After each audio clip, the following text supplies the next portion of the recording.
खरं म्हणजे मी उद्धव साहेबांचे मी आभार व्यक्त करतो की त्यांनी आपली या कणकवली विधानसभेची जबाबदारी माझ्यावरती दिलेली आहे. खरं म्हणजे आव्हानं भरपूर आहेत, कारण आव्हानं तुम्ही बघितलं असाल की 2014च्या आधीसुद्धा ही आव्हानं आम्हाला शिवसेनेला नवीन नव्हती आणि त्याच पद्धतीने उभारी घेऊन शिवसेना परत एकदा फिनिक्स पक्षासारखी उडाली होती आणि त्या पद्धतीने त्यांनी आपलं जाळं पसरवलं होतं. त्याच पद्धतीने आतासुद्धा संघटनात्मक बांधणीसाठी जी जबाबदारी आमच्यावर दिलेली आहे त्या जबाबदारी पूर्ण करण्याचा प्रयत्न आम्ही 100% करू. जे पदाधिकारी गेलेले आहेत त्या पदाधिकाऱ्यांना भरण्याचा, म्हणजे ज्या नवीन जनरेशनला संधी देण्याचा प्रयत्न आम्ही करणार आहोत आणि त्या संधीचं त्या जनरेशनने सोनं करावं अशी या ठिकाणी आम्हाला खात्री आहे की त्या पद्धतीने ते काम करतील आणि चांगल्या पद्धतीने काम करून आम्ही ही संघटना वाढवण्याचा प्रयत्न करू. कालच तुम्ही बघितलं असाल नेरले ग्रामपंचायतमधला आमच्या ठिकाणी प्रवेश झाला. तो कशासाठी झाला? तो स्वार्थासाठी झाला नाही, तो तत्वासाठी झाला आणि तत्वाच्या आम्ही त्यांना जो सन्मान दिला, ज्या ग्रामपंचायत सदस्यांना असेल, सरपंचांना असेल, सन्मान हा दिला गेला. त्या सन्मान शिवसेना उद्धव बाळासाहेब ठाकरेमध्येच मिळू शकतो असा विश्वास त्या लोकांना होता आणि त्या लोकांनी ह्या जनतेने आमच्याकडे प्रवेश केलेला आहे. येत्या काळातसुद्धा तुम्हाला दिसेल की ह्या कणकवली विधानसभामध्ये अनेक प्रवेश जे सन्मानाने, म्हणजे राजकारणात ज्यांची या पद चांगल्या पद्धतीने ह्या राजकारणात आहे, किंमत ज्यांची आहे या समाजकारणामध्ये, असे लोक शिवसेना उद्धव बाळासाहेब ठाकरे यांच्यामध्ये प्रवेश करतील आणि संघटनात्मक बदल हा तुम्हाला येत्या काळात चांगल्या पद्धतीने दिसेल. याआधी जी संघटनांना आता बांधणी जी सुरू आहे ती आधी होणं गरजेचे होते असं वाटत नाही का? खरं म्हणजे तुम्ही बघितलं असाल की जी इलेक्शन झालं 2019 नंतर त्या पद्धतीने जी बांधणी व्हायला पाहिजे होती ती झाली नाही. पण ज्या पद्धतीने ज्यावेळी आमचे खासदार होते, आमदार होते, तेव्हासुद्धा संघटनेची बांधणी चांगली होती.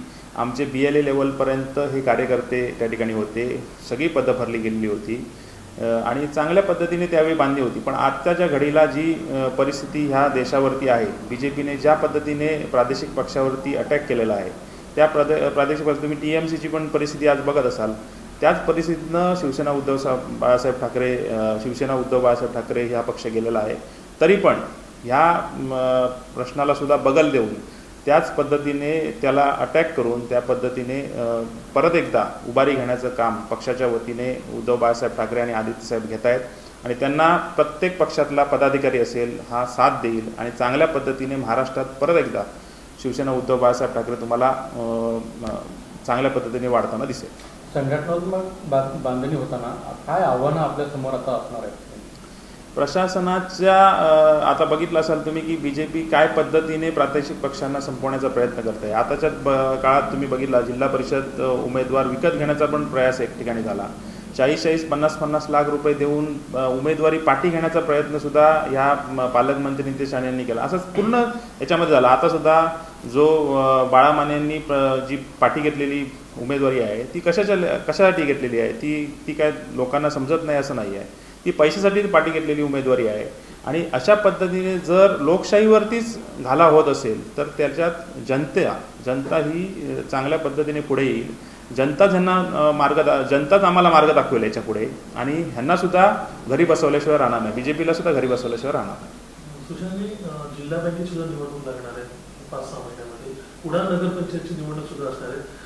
एकत्रित काम कसं पाहणार आणि तुमचे माजी खासदार विनायक राऊत आणि वैभव नाईक माजी आमदार हे सुद्धा एकत्रित काम कसं करतील त्यावेळी? हे एकत्रच आहेत.